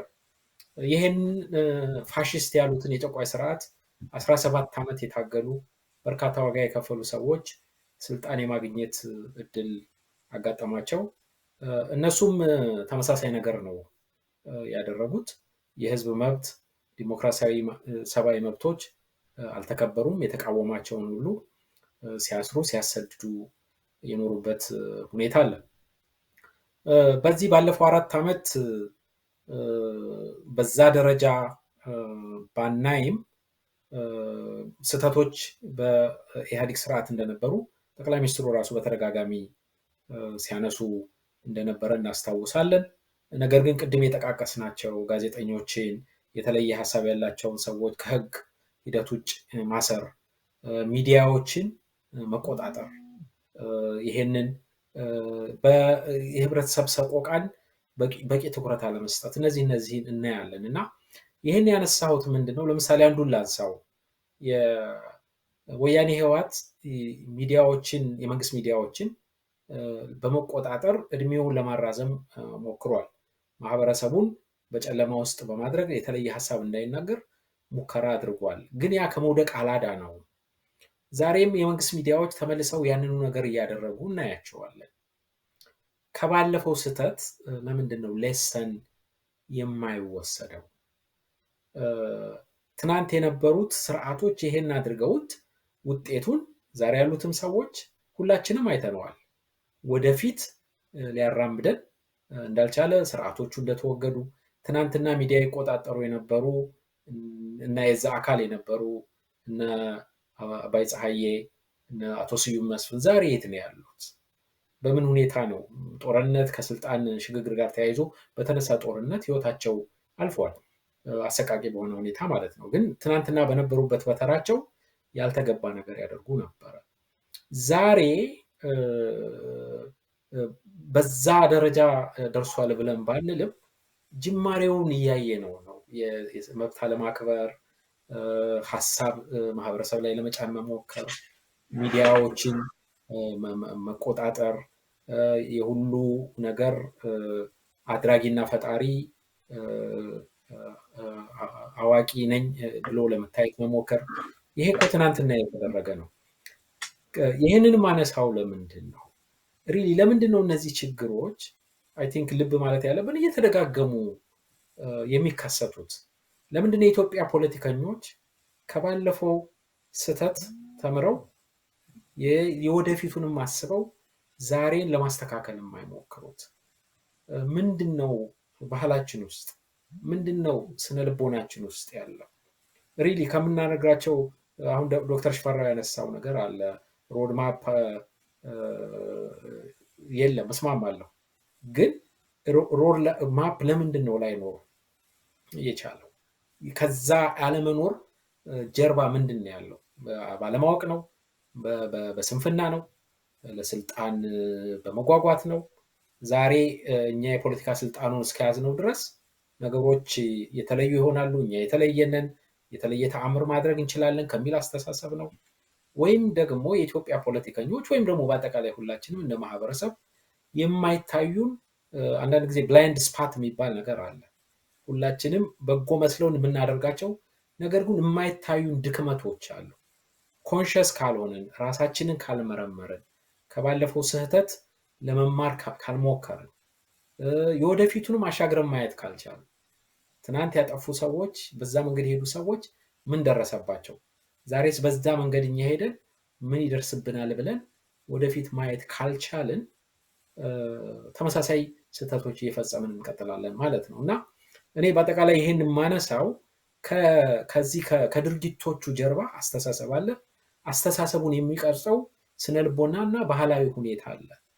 ሜይ ቢ ለባለሙያዎች፣ ለምሁራን፣ ለሳይኮሎጂስቶች፣ አንትሮፖሎጂስቶች ሪሊ የኛ ማህበረሰብ ለዓለም ላይ ለስልጣን ያለው እይታ፣ ለመብት ለማክበር ያለው እይታ፣ ችግር ለመፍታት ያለውን እይታ መመርመርና መጠቆም ያስፈልጋቸዋል ብዬ አምናለሁ። ምክንያቱም አንዳንድ ጊዜ ሳስበው ችግሩ በጣም ብሮደር ሆኖ ይሰማኛል። ምክንያቱም ተመሳሳይ ስህተቶች ሲደጋገሙ ያለውኝ እና አንዱም ማህበራዊ ወይም ስነልቦናዊ እና ባህላዊ ሁኔታችን የፈጠረብን ጫና ይሆናል የሚል ስጋት ስለሚሰማኝ ነው እንደ ምክንያትነት የማነሳው እና እንዲሁ እናንተ ባላችሁት ይሄንን ለመጨመር ነው።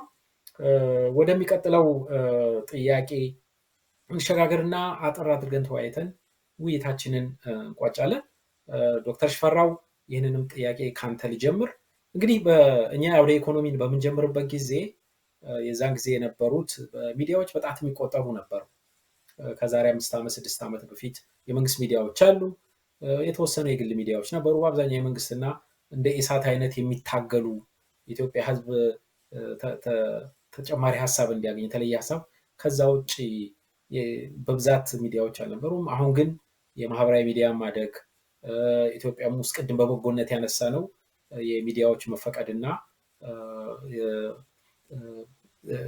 በተወሰነ ደረጃ እድሉን የሚጠቀሙ በርካታ ሚዲያዎች እንደተፈጠሩ ይታወቃል እና ሚዲያ እንግዲህ ዲሞክራሲያዊ ስርዓት ግንባታ በተለይ እንደ ኢትዮጵያ አይነት በሽግግር ሂደት ውስጥ ላለች ሀገር ትልቅ ሚና ይጫወታል። ከዛም አልፎ ተርፎ ማህበራዊ ኢኮኖሚያዊ እና ፖለቲካዊ ችግሮች መስመር እንዲይዙ ሚዲያ ትልቅ እገዛ ያደርጋል። እውነቱን በማሳየት ማህበረሰቡን በማስተማር መረጃ በመስጠት መንግስትንም የሚያጠፋውን በመገሰጽ ሚዲያዎች ትልቅ ሮል አላቸው እና ባለፉት 4 ዓመታት የኢትዮጵያን የሚዲያዎች ሚና እንዴት አየኸው?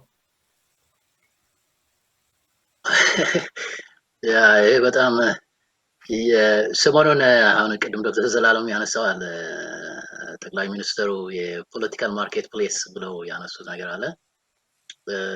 ያ ማርኬት በጣም የደራ ማርኬት ነው። ክሊርሊ ኦፍኮርስ ጠቅላይ ሚኒስትሩ ያነሱበት ኮንቴክስት እና ኖርማሊ ሊትሬቸር ውስጥ የፖለቲካል ማርኬት ፕሌስ የሚለው ትንሽ የተለያየ ነገር ነው። ሊትሬቸር ውስጥ የፖለቲካ ማርኬት ፕሌስ በተለይ በመንግስት አካላት ያላቸውን የፖለቲካ ስልጣን እየተጠቀሙ ኮራፕቲብል የሆኑ ነገሮችን የሚያደርጉበት ሁኔታ ከተለያዩ ጥቅሞች አንፃር የሚያደርጉት ነገር ነው። ግን በኢትዮጵያ ኮንቴክስት ግን ሪሊ ሁሉም ፖለቲካ ውስጥ የሚገባ ስለሆነ አሁን ያ ማርኬት በጣም ሰፍቷል እና በቃ ትርምሱ የወጣበት ማርኬት ነው ያለው እና እንግዲህ አንድ እሳቸውም ወቀሳ ያቀረቡት ኢቭን የብልጽግና ባሎች የሆናችሁ ላይክ ሼር በማድረግ የሆነ ያልሆነ ፕሮፓጋንዳ ምናምን ያሉት ነገር አለ። በት ቢኮዝ ማርኬት ፕሌሱ በጣም የደራ ነው። እንደ ማንኛውም ማርኬት ደግሞ ሰፕላይ ዲማንድ አለው ማርኬት ፕሌሱ ሪሊ እና ያ ደግሞ ሰፕላይ ማርኬት ደግሞ በሬጉላር ማርኬቶች እንደምናውቀው ትንሽ መዋቅራዊ የሆነ ኢንስቲትዩሽናል የሆነ ህግጋት ጋይድላይንስ ምናምን ከሌሉት አውት ኦፍ ሃንድ ይወጣል ማንኛውም ነገር። ለዚህ ነው አሁን ብላክ ማርኬት ምናምን ቁጥጥር የሚደረገው እኮ ማርኬቶች ስርዓት እንዲኖራቸው ለማድረግ ነው። ሴም ቲንግ እዚህም ውስጥ እና ያ ማርኬት ፕሌስ እንዲደራ ያደረገው ነገር ችግር አለ ማለት ነው። እኔ ኢትዮጵያ ውስጥ አሁን ያለው በፖለቲካ ውስጥ የሚሳተፈው ከመደበኛ ሚዲያ ከመንግስት ጀምረ የመንግስት ሚዲያ አለ። ከዛ እንደገና ደግሞ ሌሎች የመንግስት ያልሆኑ የፓርቲ የሚሆኑ ምናምን ነፋና ምናምን የሚባሉ ማንነታቸው ያልታወቀ ሰሞኑን ኢዜማ ያወጣው መግለጫ አለ ኢንትረስቲንግ የሆነ እነሱ አሉ የሚጫወቱት ሚና አለ። ሌሎች ፕሪንት ሚዲያዎች አሉ፣ ኦንላይን ሚዲያዎች አሉ። አንዳንዶቹ ጥሩ ስራ የሚሰሩ እንደ ሪፖርተር አይነት፣ ሌሎችም ማት አሉ። እንደገና ከዛ ደግሞ የተለያዩ መዋቅር ያላቸው ማለት ቦርድም ሳም ኤዲቶሪያል ፖሊሲ ያላቸው የቴሌቪዥን የሳተላይት ቴሌቪዥን ጣቢያዎች የተለያዩ አሉ፣ ቁጥር ስፍር የሌላቸው አሉ።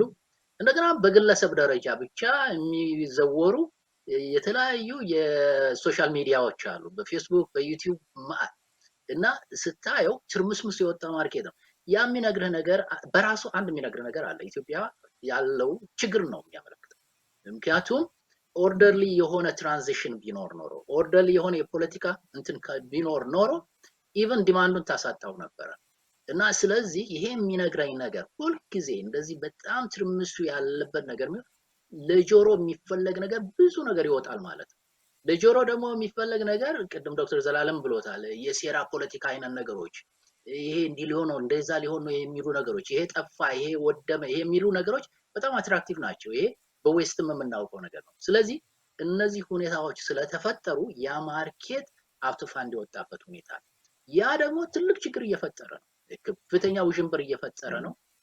አንዳንዱ ክሪቲካል መሆኑ አስፈላጊ ነው። ኦርደር የሆነ ክሪቲካል የሆነ ዘገባ ማቅረብ አስፈላጊ ነው። ቅድም እንዳምል ነው በለውጡ መሪ ውስጥ ያሉት ኃይሎች የፈጠሩ ብዙ ችግር እንዳለ አንስተናል።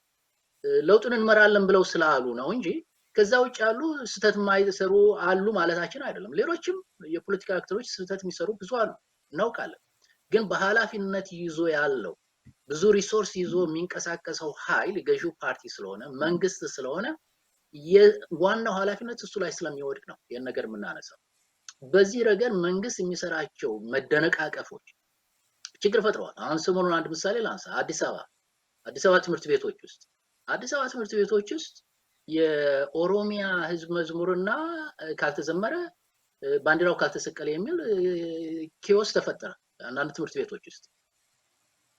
እነዚህ ትምህርት ቤቶች በአዲስ አበባ አስተዳደር ስር ያሉ ናቸው። የአዲስ አበባ የራሱ ህዝብ መዝሙር ካላት የአዲስ አበባን ቢዘምሩ ምንም አይደለም፣ በኦሮሞኛ አድርገውትም። የአዲስ አበባ የራሷ ባንዲራ ካለ እሱን ቢሰቅሉ ምንም ችግር አይደለም። ኦሮሚያም ክልል ራሱን የቻለ ክልል ነው። የዛን አንጥቶ አዲስ አበባ ውስጥ ለመጫን የተደረገበት ሂደት ስህተት ነው።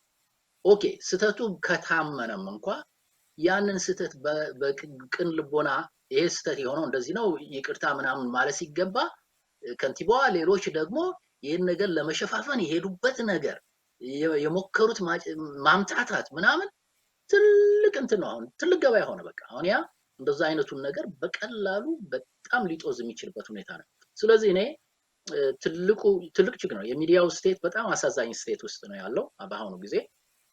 ይሄ ግን ከሆነበት አንዱ ምክንያት የለውጡ ችግር ነው፣ ውጤት ነው። ታዩ እንደሆነ ጥሩ ነገር ከሄደ እኮ ኢቭን የሚዲያ እንትኑ የዩቲዩብ ሂቱ ምናምን እየቀነሰ ይመጣል እና ያለን ኦብዘርቭ እናደርገዋለን። ምክንያቱም በቃ ጉድ ኒውስ ኢዝ ኦልሞስት ኖ ኒውስ፣ ባድ ኒውስ ነው በቃ እንደ ኒውስ ተደርጎ የሚወሰደው። ስለዚህ ባድ ኒውስ እንዲፈጠር የማድረግ ነገር አለ እና ስለዚህ የፖለቲካ ማርኬቱ ችግር ፈጠረ ምናምን እያሉ ማማረር ዋጋ የለውም። ያን እንዳይኖር የሚያደርግ ከሰፕላይ ሳይዱ ያን ኮንዲሽን እንዳይፈጠር የማድረግ ነገር ነው መደረግ ያለበት። በዚህ ደረጃ መንግስት ብዙ የሚቀረው ነገር አለ። ቅድም አንስተነዋል። የመንግስት ሚዲያ ኦልሞስት አሁን መልሶ ቁጥጥር ስራ አስገብቶታል። እንደ ኢቢሲ አይነት የገዢውን ፓርቲ በተለይ የጠቅላይ ሚኒስትሩን ነው ቀንጭበው ነው የሚያቀርቡት። ሌላ ነገር ክሪቲካል የሆነ ነገር ማቅረባቸውን ትተዋል። ሲጀምሩ ጥሩ ጀምረው ነበር። አሁን እሱን ሁሉ ትተውታል። ካፓሲቲው እንዳላቸው ይታወቃል። ብዙም ሪሶርስ ያላቸው እነሱ ናቸው እና በሚዲያው መንገድ ብዙ ስራ መስራት የሚችሉት በመንግስት ገንዘብ በህዝብ ገንዘብ የሚተዳደሩት ሆነው ሳለ እነሱ ያን ነገር ትተውታል። አንዱ ችግር እሱ ነው።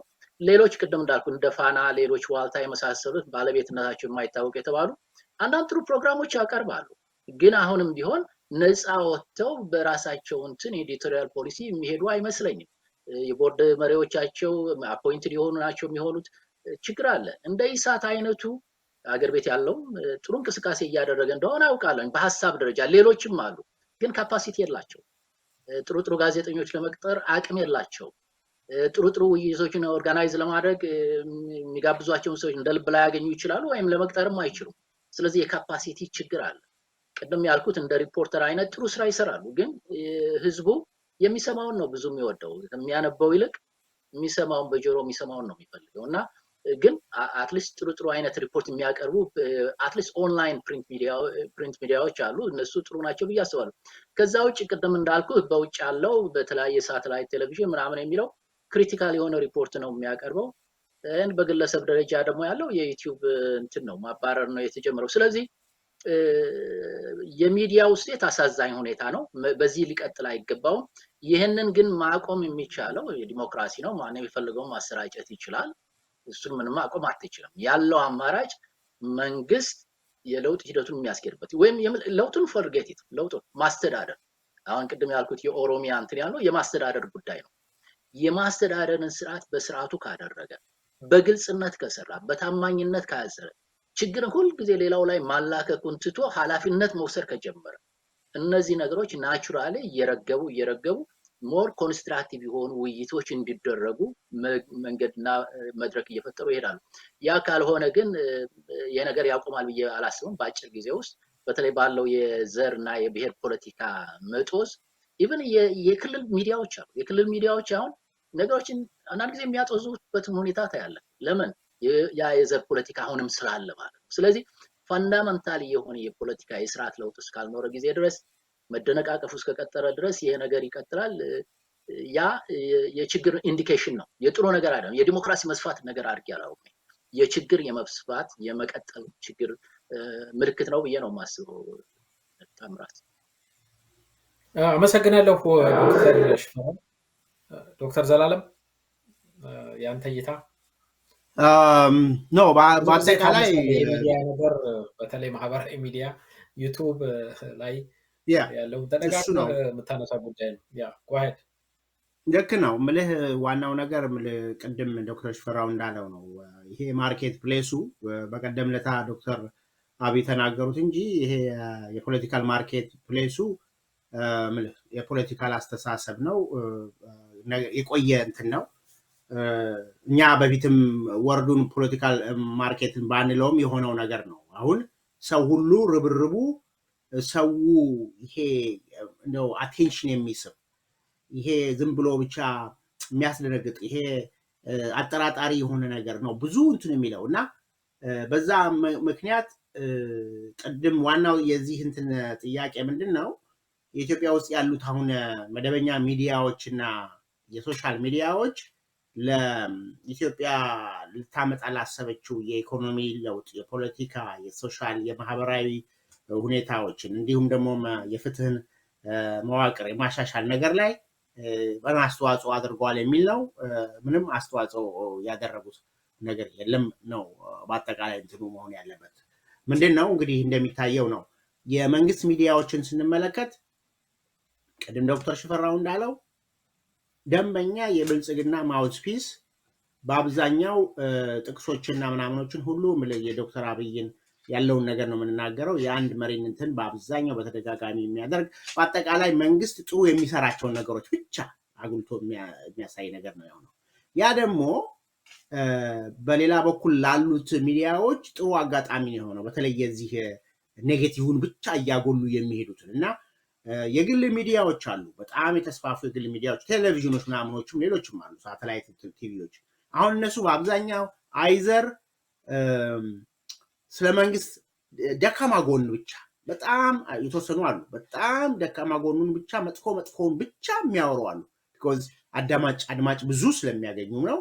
አንድ እሱ ነው። ሁለተኛም በራሳቸውም ደግሞ በአቋም ደረጃም መንግስትን የማጥላላቱ የመጣሉም እስከሚድረስ ያደርሳል ብሎም የሚያስቡ አካላቶች ማለት መጥፎውን ብቻ ነው የሚያወሩት። ጥሩም የተሰራ ጊዜም የማሳየትም ነገር የለም።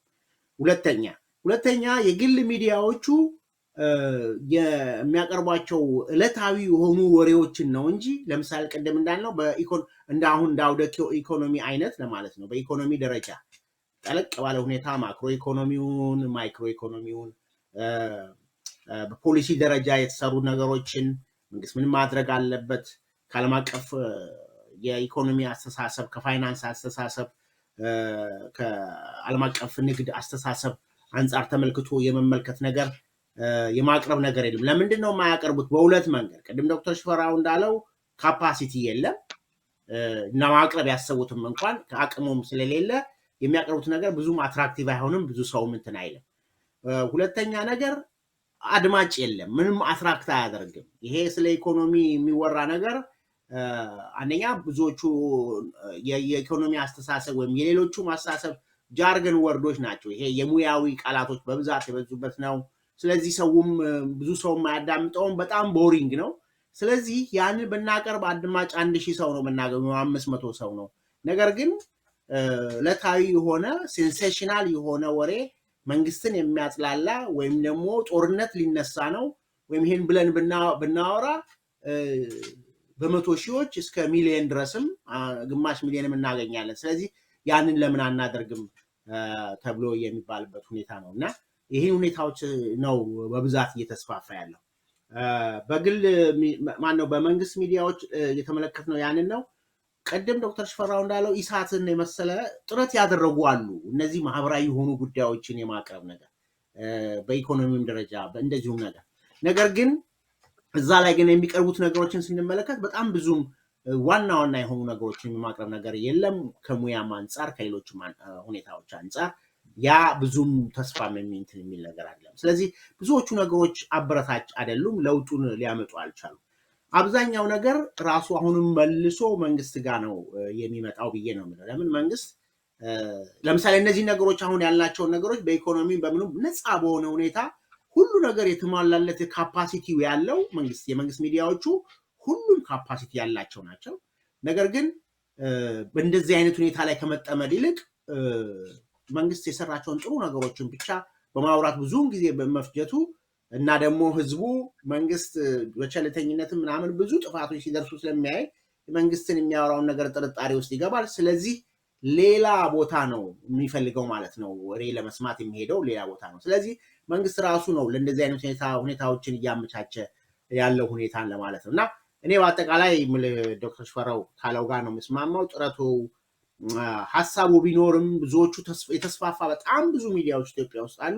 ነገር ግን ለኢትዮጵያ ለውጥ በተለይ ደግሞ በኢኮኖሚው፣ በማህበራዊው፣ በዚህ በፍትህ አንጻር ህዝቡን የማስተማር መንግስትን ለውጥ እንዲያመጣ አንዳንድ ገንቢ የሆኑ ሀሳቦችን በማቅረብ አንጻር የበለጠ ዳያሎግ ውይይት እንዲፈጠር በማድረግ አንጻር ብዙም አስተዋጽኦ አላደረጉም። ያ ደግሞ የራሱ አስተዋጽኦ አለ። ለዚህ ትልቁን ድርሻ የሚይዘው መንግስት ነው ብዬ ነው የምለው። በጣም አመሰግናለሁ ዶክተር ዘላለም። አንተ መጨረሻ ላይ ካነሳኸው ሀሳብ ጋር እኔ በጣም ነው የምስማማው። የማህበራዊ ሚዲያ የሚባለውን መድረክ ወጣ አድርገን ብንመለከተው መደበኛ ሚዲያዎቹ ላይ ትኩረት ብናደርግ፣ ምክንያቱም ማህበራዊ ሚዲያ በተለያዩ ሀገሮች ላይም ተጽዕኖ እንዳሳደረ እናውቃለን። ምክንያቱም ባይትስ ቬሪ ኔቸር አካውንታቢሊቲም ኤዲቶሪያል ፖሊሲ የሚባል የለም። ማንም የፈለገውን እየተነሳ ነው የሚናገረው። ለመቆጣጠር በጣም አስቸጋሪ ነው። ያሉትንም ሀገሮች ማለት ታላላቅ የሚባሉትንም ሀገሮች አሜሪካንም ጭምር አንዳንድ ፈተና ላይ የጣሉ ሁኔታዎች እንዳሉ አይተናል። እንግዲህ እንደ ኢትዮጵያ አይነት ድሃ ሀገር ላይ ያልተማረ ማህበረሰብ ያለበት ሀገር ላይ ይሄ ሶሻል ኮንሽስነስ ማህበራዊ ንቃተ ህሊና በጣም ከፍተኛ ደረጃ ባልደረሰበት ሀገር ላይ ከፍተኛ ጫና ማህበራዊ ሚዲያ ሊፈጥር እንደሚችል ግንዛቤ ማስገባት ይቻላል። ነገር ግን ኮዙ ምንድን ነው? ኦኬ ማህበራዊ ሚዲያ በራሱ አለመማራችን፣ ጥቅም ፈላጊ መሆናችን እሱ ግንዛቤ ውስጥ መግባት ያለበት ነገር ነው። ይህንን የሚያደርጉ ሰዎች ለትንሽ ሳንቲም ብለው ማህበረሰቡን ትልቅ ችግር የሚያደርግ ነገር እንኳ ቢሆን አንዳንድ ሰዎች ያንን ለማድረግ አይመለሱም በሚያሳዝን ሁኔታ። ነገር ግን ይህን ፊድ የሚያደርገው ማን ነው? አገሪቱ ላይ ያለው ምድሩ ላይ ያለው ሪያሊቲ እነሱ አጋነው ሊያቀርቡት ይችላሉ። ግን የተወሰነ ትሩዝ የተወሰነ ግሬን ኦፍ ትሩዝ የለውም ወይ? ፖለቲከኞቹ የሚፈጥሩት ምስቅልቅል የለም ወይ? ሞት የለም ወይ? ኢትዮጵያ ውስጥ የመብት ረገጣ የለም ወይ? ሌሎች ማህበረሰቡ በጥርጣሬ የሚያያቸው አድሎ መሳይ ነገር የሉም ወይ? መንግስት ትራንስፓረንት ነው ወይ? ይሄ በሌለበት ሁኔታ ዞሮ ዞሮ ማህበረሰቡ አማራጭ የመረጃ ምንጭ ወደ ማግኘት ነው የሚያዘነብለው እና ቅድም ዶክተር ዘላለም እንዳለው ወደዛ ነው የሚመለሰው። ለምሳሌ የመንግስት ሚዲያዎችን አንስተናል። የአንድ ወገን የአንድ ፓርቲ ስልጠና፣ የአንድ ፓርቲ ውይይት ሙሉ ጊዜያቸውን ትኩረት ሰጥተው ሲዘግቡ እናያለን። መንግስት የሚያደርጋቸውን በጎ ነገሮች ብቻ ሲዘግቡ እናያለን። እነዚህ ሚዲያዎች እኮ ቢለቀቁ ችግሩም አንደኛ እነዚህ ሚዲያዎች አካውንተብል ማድረግ ይቻላል። የተሳሳተ የተበላሸ ነገር ከተናገሩ ተጠያቂ ማድረግ ይቻላል፣ ማንነታቸው ተቋማት ስለሆኑ። እነዚህ ሚዲያዎች ነፃ ወጥተው ማህበረሰቡ አለበት የሚባለውን ችግር እያጣሩ ቢያቀርቡ እኮ እውነታውን ማህበረሰቡ ስለሚያገኘው ወደ ሌላ አማራጭ ሚዲያ የሚሄደው ሰው ቁጥሩ ይቀንስ ነበር። ይሄ እየተደረገ አይደለም። መንግስት ትራንስፓረንት አይደለም። ሰሞኑን ለምሳሌ ጠቅላይ ሚኒስትሩ ስለ ኮራፕሽን የሆነ ኮሚቴ አቋቁመው ሰማለሁ። የኢትዮጵያ ሚዲያዎች ፋና እና ኢቢሲ በኢትዮጵያ መንግስት በግብር ከፋው እኮ የሚንቀሳቀሱ ናቸው። እነሱ በብቸኝነት የአንድ ወገን ሀሳብ እንዲያንጸባርቁ ማድረግ ኮራፕሽን አይደለም ወይ? ኮራፕሽን ማለት ገንዘብ ብቻ ነው እንዴ? የህዝብን ሪሶርስ በአድሎ ለአንድ ወገን መጠቀም እኮ this is corruption። ይሄንን እያደረጉ እነዚህ ሰዎች ስለሌላ ኮራፕሽን ቢያወሩ ማን ነው የሚሰማው?